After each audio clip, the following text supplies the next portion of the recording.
फक्त देशातच नव्हे तर देशाच्या बाहेर अगदी अण्णाभाऊ साठे ज्या रशियामध्ये जाऊन आले, त्या रशियामध्ये श्रीलंका, भूतान, मलेशिया अशा विविध देशांमध्ये जाऊन त्यांनी हा विचार त्यांच्यापर्यंत पोहोचवला।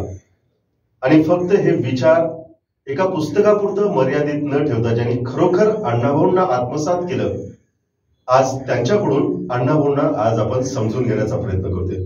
अर्थात मी ओळख करून देत आहे प्राध्यापक डॉक्टर शरद गायकवाड यांची। सर, स्टुडिओमध्ये तुमचं मनापासून स्वागत करतो।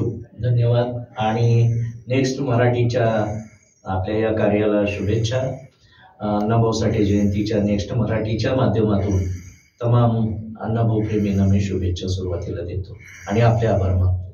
सर, तुमचेही आभार मानायचे आहे, तुमचं अभिनंदन यासाठी करायचं आहे कारण आज अण्णाभाऊ साठेंच्या जन्मभूमीमध्ये तेलंगणाचे मुख्यमंत्री रेड्डी यांच्या हस्ते आपल्याला सन्मानित करण्यात आलं आणि त्याबद्दल पुन्हा एकदा तुमचं मी अभिनंदन करतो। धन्यवाद।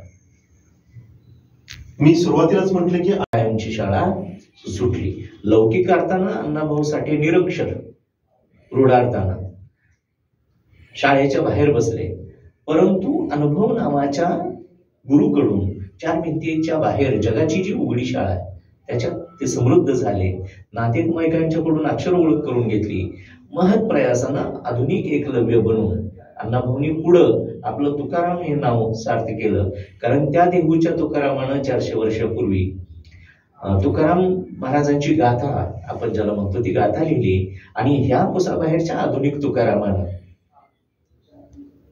12 बलुतेदार, 18 पगड जाती जमाती, भटके मुक्त, आदिवासी, गावगाडा, लोकसंस्कृती आणि या महाराष्ट्राचं शौर्य, मराठी माणसांचं कर्तृत्व अशा जवळजवळ 30 कादंबऱ्या लिहून, 14 कथासंग्रह लिहून, शेकडो गण छक्कड लावण्या लिहून विपुल प्रमाणात साहित्य लिहिलं आणि आधुनिक तुकाराम हे नाव त्यांनी सार्थ केलं।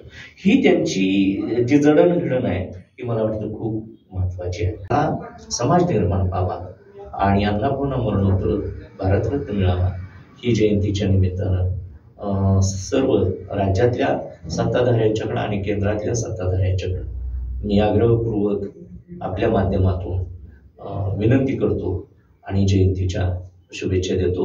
धन्यवाद। अण्णाभाऊ साठे जयंतीच्या हार्दिक शुभेच्छा। भाऊ साठे हे 6 शब्द आणि या 6 शब्दांच्या मध्ये किती अंतरंग लपलेले आहेत।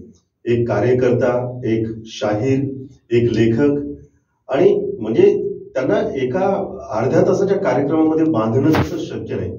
परंतु सरांनी सांगितलं की अण्णाभाऊंचं लिखाण काय होतं, अण्णाभाऊंचं कार्य काय होतं, तर अण्णाभाऊंना माणूस समजून घ्यायचा होता आणि त्या माणसासाठी त्यांना लिहायचं होतं आणि मरणोत्तर भारतरत्न द्यावा ही अपेक्षा या समाजाकडून आणि अण्णांवरती प्रेम करणाऱ्या तमाम जनतेकडून होत आहे।